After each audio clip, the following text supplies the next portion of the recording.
Welcome, and today we are going to talk about machine learning. So, what is machine learning? Right. So, if we carefully look around the machine learning models, these are just algorithms which is based on some mathematical logic, right? Some statistical theory, and what they really do is they train themselves on the data which we provide, like mostly sometimes it's labeled data or unlabeled data, and it learns the pattern behind inside that data, and they create their own rules based on that data, and then this model is ready. So next time when you'll ask something right to that model, it will give you that result. That'll give you the prediction. It'll based on its past data which you have fed to it. So that's in the simplest term, it's the machine learning model. So if you talk about, it's an algorithm which has been trained on your trading data, and their goal is to find the logic which is hidden inside the data and to come to the conclusion whether you want to do the classification or we want to do the prediction, something like that, right? So how the machine learning model is different from the traditional programming, right? So if we look at how the traditional programming used to work is we used to give data and we used to give program to the computer, and computer used to give us the output, right? For example, if you look like if you want to create a website, right? So you already give the logic, right? Hey, somebody is coming up, he's gonna use this username, his password, and he's gonna log in, he'll go to that page, right? That's how it's done. That program is written by the developer, and the data is you as a user who is providing it, and computer will do that the part, right? Logic.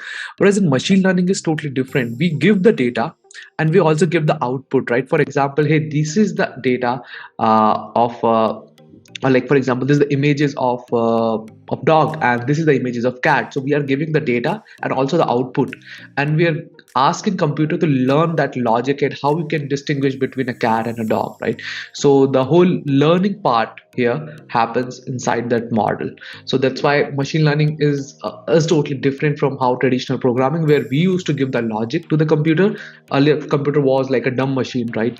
And we used to give the logic, whereas there's a role reversal now. Machines are acting more smarter based on the data which we are providing, and it is learning from the given data and creating a program which can be used further, right? So if we'll broadly define machine learning model is being broadly classified under supervised learning, unsupervised learning, and reinforcement learning, right? We're going to talk in detail about what is supervised learning, unsupervised learning, and reinforcement learning, but I just want to give you some examples of supervised learning models, unsupervised learning, and reinforcement learning. So supervised learning models have some of its applications or examples which you can see here. So if you can see that, like image classification, classifying some images, like whether it's a image of a dog or a cat, whether detecting fraud, right? Whether it's a fraudulent transactions happening. Okay, diagnostics, like to diagnose whether a person is having cancer or not.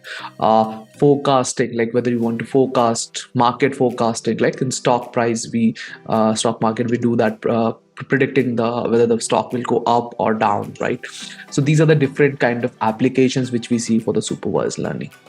Coming to the unsupervised learning, when we try to build the clusters, right, in the data, like for example, customer segmentation, segmenting the customers, building recommendation model, right? And targeting, like in the marketing when you target audience filtration part, so that comes under the unsupervised learning. And the reinforcement learning is still a part of a research oriented field, where we try to train the machine, especially it's in the case it's like more of a robot, where we provide them the whole environment, then they learn from it. Like for example, robot navigation, right? And game part, like game AI, if you see the AlphaGo and in the chess, and these are the some of the biggest breakthrough which AI has given us, is part of reinforcement learning. So in broader sense, these are the three parts of machine learning. So we'll go into the detail, right? So machine learning is broadly divided into supervised learning, unsupervised learning, and reinforcement learning. So let's come to supervised learning part, right? What is supervised learning? So sorry for this. Like supervised learning is also known as supervised machine learning, is a subcategory of machine learning in AI, and it is defined by use of labeled data set to train algorithm that want to classify data, right? So let's understand with this data, right? So you can see I have given in images here that these are apples, right? And these are others are not apple, right? I'm just classifying that whether it's an apple, yes or no. Okay, and I've given in this model that this is how apple looks like, and any other image if you'll give is not an apple, right? So what you can see that here, right, based on this data, like this is the input data and the label also we have given to the model, and it's being fed to this model, and whenever I'll ask, hey, is this apple, the model will learn whatever the model has learned from the given data, right? It will try to predict and say, hey, it's an apple, right? But this is a supervised learning approach where we are giving the label data and the like input and output to the model and asking it to learn from it, right?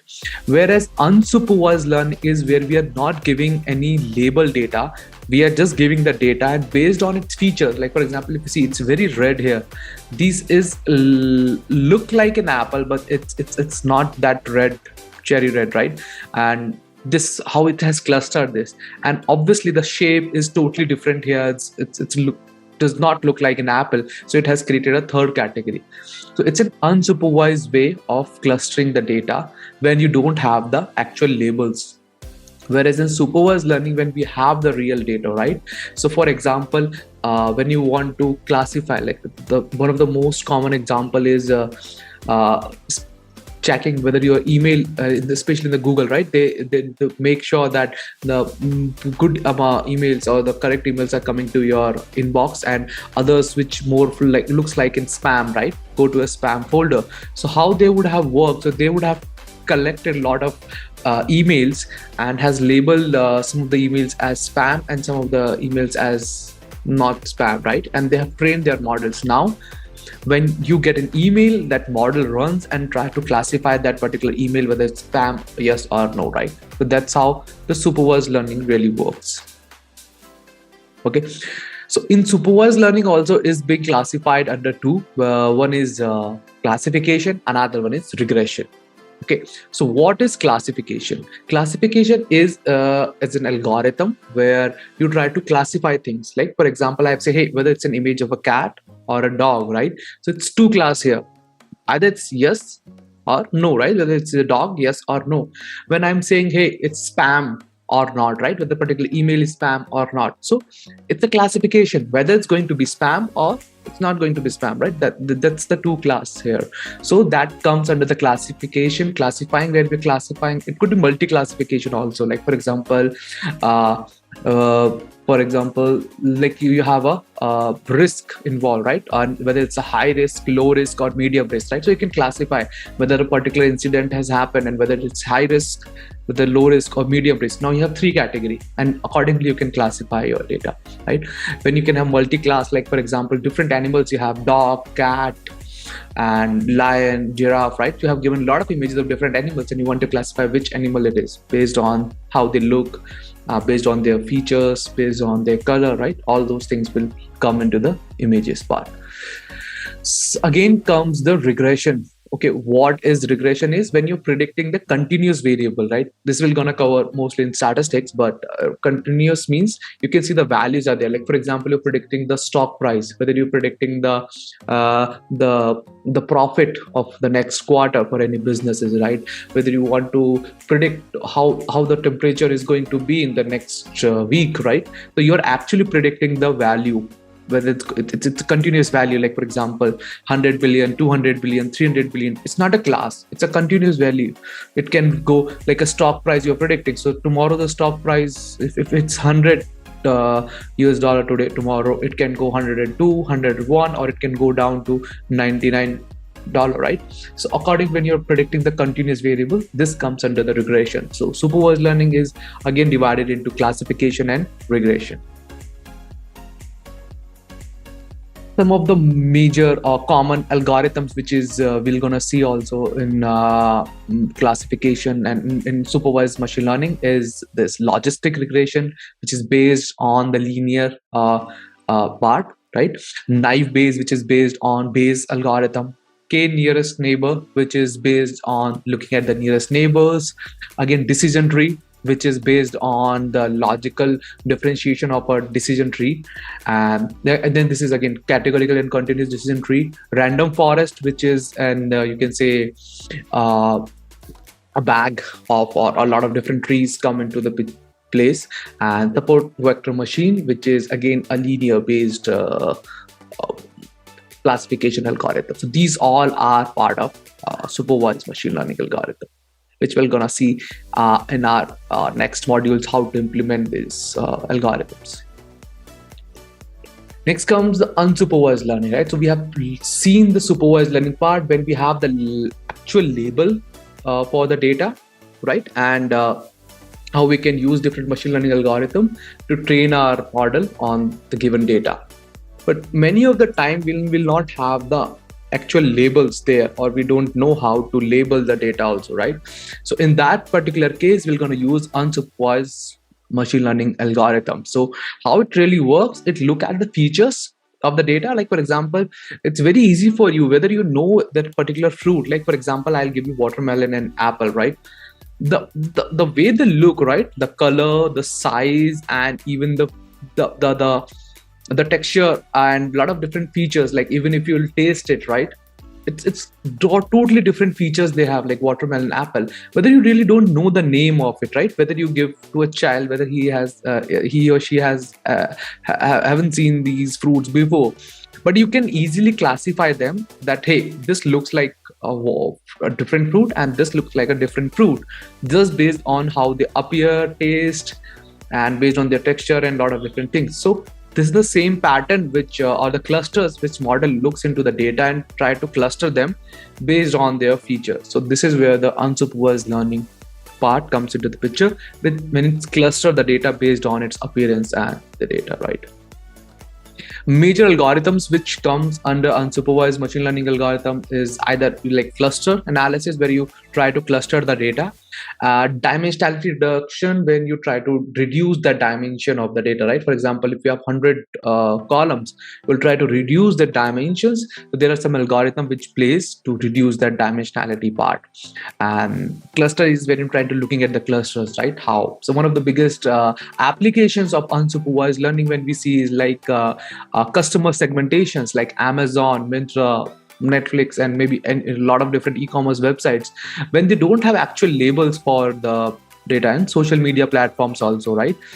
When they don't have actual labels for a given task or thing, how they do, they cluster you, right? Based on your likings and based on the features they know about you, your geographical location, what kind of devices you are using, and how you interact with the social media, right? At what time and all those, and what's your age group. When they know a lot of information about you, they can easily cluster you, and they can show you different kind of contents and different kind of products they can show you, so you can try to buy those products or maybe interact with that platform for a longer time. So this is one of the applications of unsupervised learning in the real case. Last one is the reinforcement learning. A reinforcement learning is more like how we human can think. Like if I'll put you into a particular situation, how you're gonna navigate and learn from it. Like for example, if you see like when you're playing a cricket or any other sports, how we really how person learn that game, right? We go to that particular stadium or that arena, right? And the coaches teaches us like, hey, you have to drive like this, you have to play like this. When we do that, they really say, hey, you have played really well. When we are not able to play well, they scold us, right? And they give us the negative feedback. Okay, this wasn't good, right? You have to do it in the right way. So what is there? The constant learning and feedback loop is there. So one of the biggest example is this, like for example, a rat, right, has been put into the in this maze, and what he has to do, for him the treat is this reward, right, is this cheese. Whether and the negative is when he's strapped somewhere, right, and he's not able to move, so that's a negative feedback from him. So how quickly he can go and get this cheese, learn the track where exactly the cheese is, right? He'll be getting that reward. So to navigate, so this could be in applications where robots and different game theory, right? Even when we play games like chess, AlphaGo, where we can predict the next move is there just by learning in that, being in that environment, and based on your reward and penalty which you get from that game, right? So this is how reinforcement learning really works. So this is you can say the logic behind the reinforcement learning. So that's how we have covered the machine learning part. And machine learning algorithm has supervised learning, unsupervised learning, and reinforcement learning. And yeah, see you in the next class. Thank you.